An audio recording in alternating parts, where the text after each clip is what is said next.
Too much talk leads to sin. Be sensible and keep your mouth shut. Shut your mouth. Buying a house? Shut your mouth. Buying a new car? Shut your mouth. Getting married? Shut your mouth. Going on a holiday?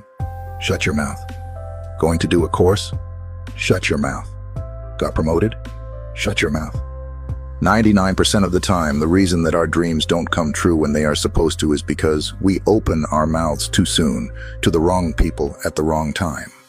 We were wrong to share our successes with people who claim to be friends. Remember, the envy and jealousy is enough for people to feed off and tear you down, so shut your mouth.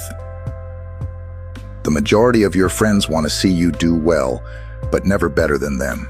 And just remember, even family members have a hidden envy, but they can't stop what God has for you. Don't be an idiot.